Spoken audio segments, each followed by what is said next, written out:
మహబూబాబాద్లో CPI నేతలు ఆందోళనకు దిగారు. ప్రభుత్వ భూమిలో నిరుపేదలు ఎన్నో ఏళ్లుగా గుడిసెలు వేసుకుని ఉన్నారంటున్నారు. కానీ ఇప్పుడు పోలీసులు వచ్చి గుడిసెలు తొలగిస్తాం, ఇక్కడి నుంచి వెళ్ళండి అంటూ ఏంటని ప్రశ్నించారు. రెవెన్యూ అధికారులు గుడిసెలు తొలగించే ప్రయత్నం చేశారని మండిపడ్డారు. పేదల గుడిసెలు తొలగిస్తే ఊరుకోవన్నారు. కమ్యూనిస్టులు వారికి ఇళ్ల పట్టాలు ఇచ్చి ఇల్లు నిర్మించాలని డిమాండ్ చేశారు. జిల్లా కేంద్రంలో గత 3 సంవత్సరాలుగా వేలాది మంది పేదలు ప్రభుత్వ స్థలంలో గుడిసెలు వేసుకొని నివాసం ఉంటున్నటువంటి స్థితి కొనసాగుతుంటే ఈరోజు ఉదయాన్నే పోలీసులు అట్లాగే రెవెన్యూ అధికారులు జేసీబీలో తీసుకెళ్ళి అక్కడ గుడిసెలు కూల్చేసేటటువంటి కార్యక్రమానికి ప్రయత్నం చేశారు.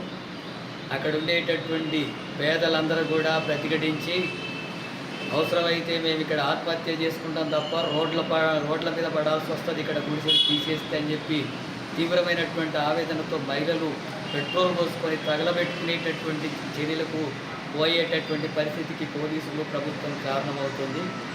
ఇప్పటికైనా అక్కడ పేదలు నివాసం ఉంటున్నటువంటి వాళ్ళందరికీ కూడా వెంటనే పట్టాలిచ్చి ఇల్లు నిర్మాణానికి ప్రభుత్వం చర్యలు చేపట్టాలని చెప్పి సిపిఎం పార్టీగా డిమాండ్ చేస్తున్నాం.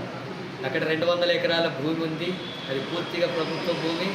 ఇప్పటికే అనేక మంది పెత్తందారులంతా కూడా ఆ భూములంతా కూడా అన్యాక్రాంతం చేసుకొని ఆక్రమించుకొని అమ్ముకునేటటువంటి ప్రయత్నాలు చేస్తున్నారు. అందులో కేవలం ఒక 15-20 ఎకరాల స్థలంలోనే పేదలు గుడిసెలు వేసుకొని 3 సంవత్సరాలుగా నివాసం ఉంటున్నారు. ఇప్పటికే బీఆర్ఎస్ ప్రభుత్వం కూడా 18 సార్లు ఆ ఇళ్ల స్థలాలను కూల్చే ప్రయత్నం చేసింది, ప్రజలు ప్రతిఘటించారు. కాంగ్రెస్ అధికారులకు వచ్చిన తర్వాత కూడా ఇది 3వసారి ఆ గుడిసెలు కూల్చేసే ప్రయత్నం చేస్తున్నారు. అది కలెక్టర్ ఆఫీస్ ఆవరణలో అంటున్నారు. కలెక్టర్ ఆఫీస్కు దానికి చాలా దూరం ఉంది, వాళ్ళకి ఎలాంటి ఆటంకం కూడా లేదు. అలాంటి స్థలంలో ప్రభుత్వ స్థలంలో ఇతరులంతా కూడా అన్యాక్రాంతం చేసుకొని ఆక్రమించుకుంటున్నటువంటి దాంట్లో పేదలు వేసుకొని గుడిసెలు వేసుకొని ఉంటుంటే ఆ గుడిసెలు తీసేసేటటువంటి కార్యక్రమం చేసి వాటిని అన్నింటిని కూడా కబ్జా చేయాలి. సూర్యాపేట జిల్లా తుంగతుర్తి